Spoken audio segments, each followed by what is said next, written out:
Mais um vídeo se iniciando sobre o tema filtros ativos sintonizados. E eu, Gabriel Fogg, vou hoje abordar sobre o projeto de filtros Silent Key. Então, como ponto de partida, eu informo que o meu interesse é pensar na concepção de filtros ativos de segunda ordem. Então, comparado a um filtro ativo de segunda ordem, sem a utilização de indutores, eu poderia pensar em desenvolvê-lo através de um arranjo série contendo duas estruturas RC. Contudo, esta configuração passiva ela apresenta limitações, seja pelo baixo fator de qualidade dos polos, então ali o fator Q, seja pela pouca flexibilidade para ajuste do ganho, principalmente se pensarmos que o nosso filtro possa ter um interesse de ganhos maior do que 1. Então nós teríamos problemas com este filtro passivo. E também a parte onde a alocação desses polos, pela sua estrutura ser compostas de associações de filtros de primeira ordem, resultarão em um arranjo onde os polos do filtro estarão apenas sobre o eixo real.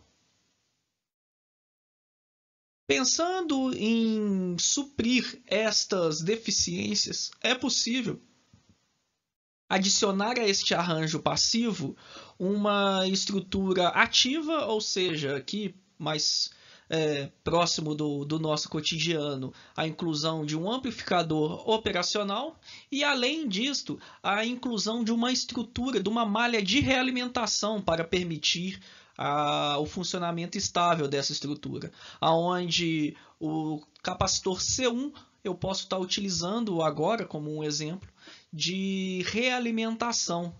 E assim eu consigo agora aumentar o fator de qualidade do polo, simplifico ainda a ideia de ajuste de ganho para o meu filtro ativo agora, pensando ainda que eu consigo facilmente, pela relação dos meus componentes, definir uma tensão de saída com um ganho maior do que 1.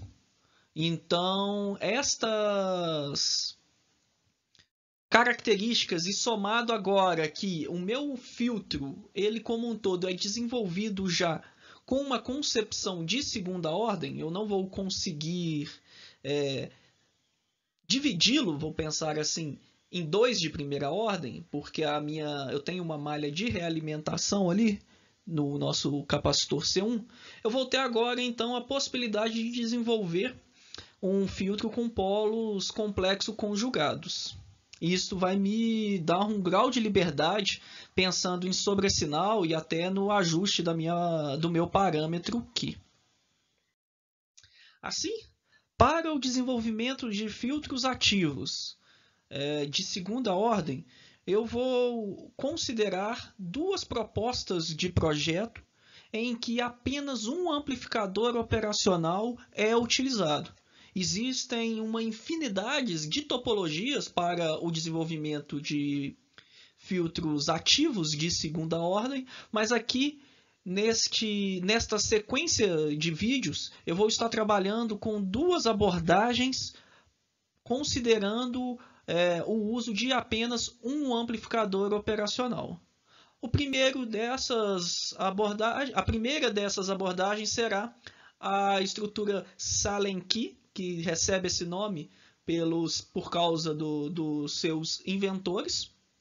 E aqui a gente consegue observar, pela inspeção do seu arranjo, em que os resistores R2 e C2 eles têm uma característica de filtro passa-baixas passivo, e o arranjo R1-C1 nos lembra uma estrutura de um integrador. Uma ressalva que é importante aqui é que a entrada VI ela é conectada ao pino não inversor do amplificador operacional.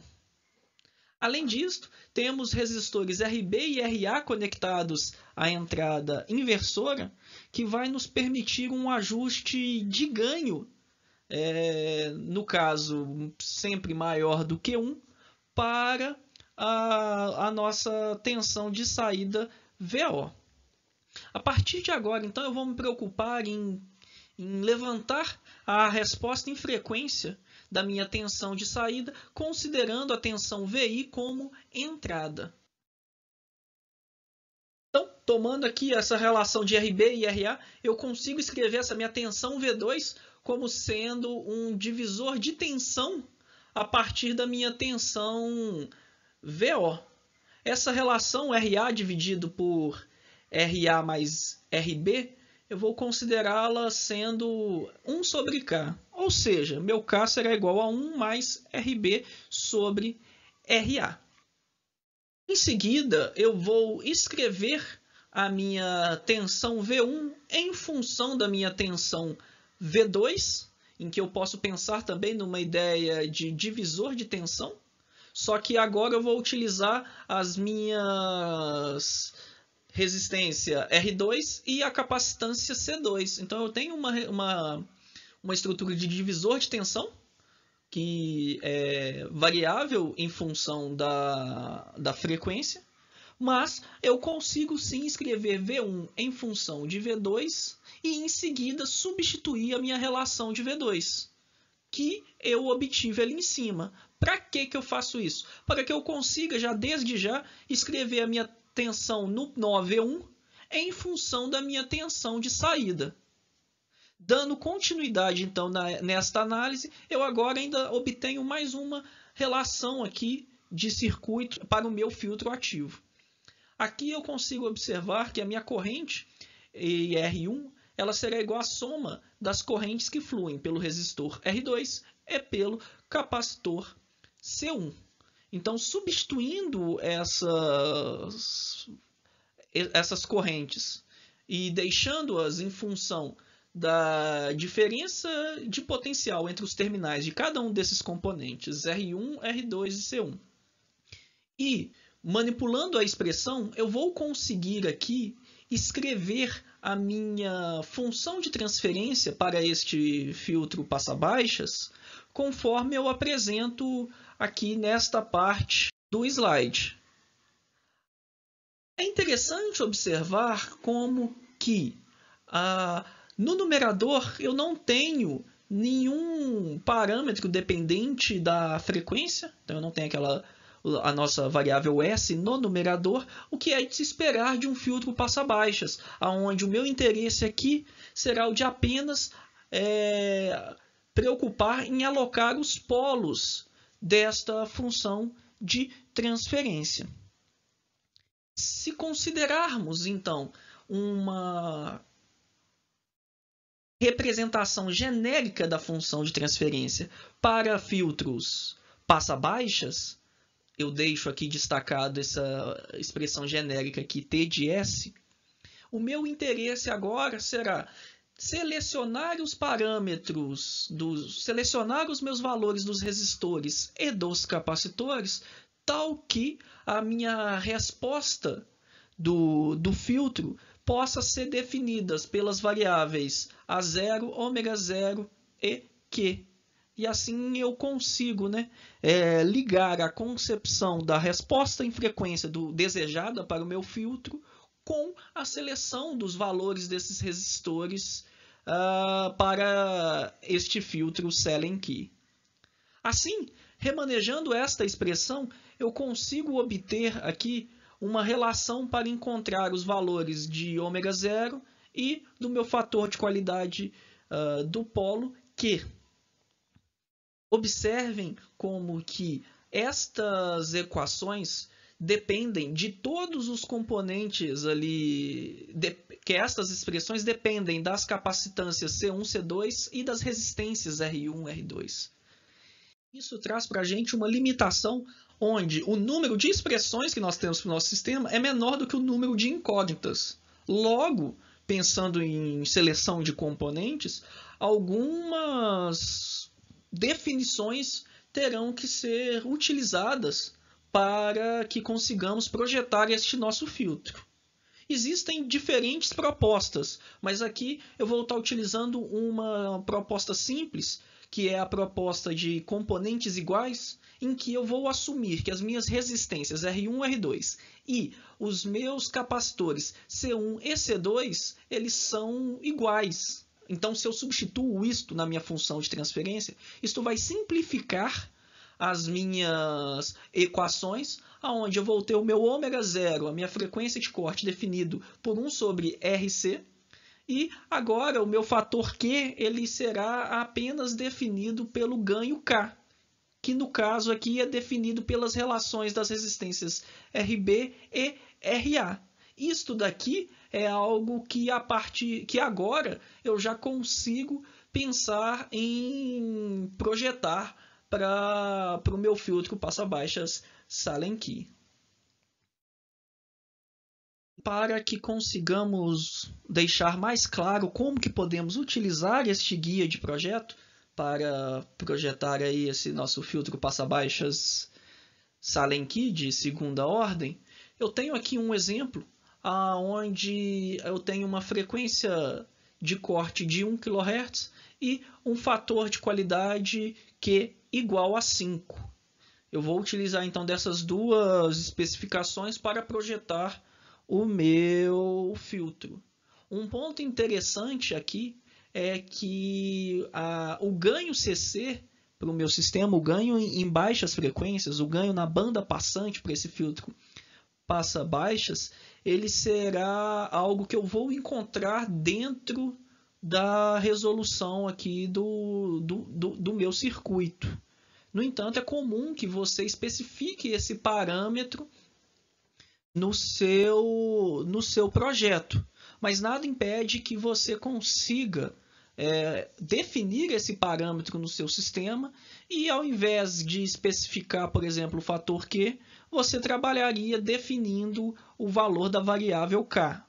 Com essa ressalva, vamos aqui abordar sobre este guia de projeto pensando na ideia de componentes iguais. Vou trabalhar assumindo aqui as minhas resistências R1 e R2 igual a R, C1 e C2 igual a C, como eu mencionei, e vou utilizar um valor fácil de encontrar no mercado para o capacitor, igual a 10 nanofarads. Com esta informação desse capacitor, eu posso vir aqui agora na minha expressão da resistência, na linha de baixo, e encontrar o valor de R que atenda para este capacitor de 10 nano, uma frequência de corte para o meu filtro de 1 kHz. Em seguida, com a definição do valor de qualidade dos polos Q, eu consigo aqui encontrar que o meu K será igual a 2,8, ou seja, aplicar um sinal de entrada no terminal VI terá, dentro da região linear desse amplificador operacional, uma tensão VO multiplicada por 2,8.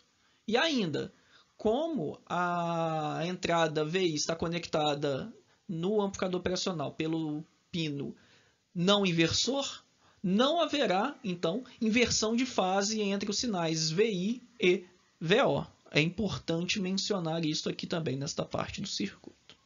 Finalmente, com o valor do ganho CC especificado e sabendo que eu posso definir um valor de resistência para essas relações RB e RA, eu vou trabalhar então atribuindo que RA é igual a 10K e, consequentemente, o meu valor da resistência RB será de 17,8K. Eu trabalhei com esses valores de resistência, que são valores comerciais disponíveis, considerando ali a tolerância de 1%. Então, se vocês observarem, o valor, na hora de resolver o valor de K, não ficou exatamente, mas eu procurei ali utilizar a resistência RB mais próxima deste valor. Fazendo, então, uma simulação rápida no LT-Spice com estes parâmetros encontrados para esse circuito, eu consigo, utilizando ali como saída a resposta em frequência, verificar como é que será o comportamento desse meu filtro passa-baixas. observo que na banda passante, o valor ali que ele vai ter de ganho será de aproximadamente 9 dB, o que refere-se ao ganho absoluto de 2,8, conforme projetado, e que, após ali a frequência de 1 kHz, é possível observar que o meu filtro apresenta um decaimento de 40 dB por década. Isso se dá pela característica de segunda ordem deste circuito. Lembrando que não é utilizado indutores para o projeto deste filtro de segunda ordem. Ao invés disso, utiliza-se de uma estrutura com capacitores e realimentado, onde ali o meu componente C1 ele realimenta o sinal VO para a entrada do meu sistema. E outro ponto relevante é que o sinal pontilhado neste gráfico refere-se à variação da fase no ponto de saída do meu filtro. E observem que na banda passante a fase se mantém ali próxima de 0 graus, em que não há uma variação de fase entre os sinais VO e VI. Em seguida, agora eu vou abordar em um outro vídeo, que eu vou deixar o link, uma segunda proposta para o desenvolvimento de filtros ativos de segunda ordem, baseado agora em uma outra estrutura de filtro, denominada realimentação múltipla. Bons estudos a todos e até breve.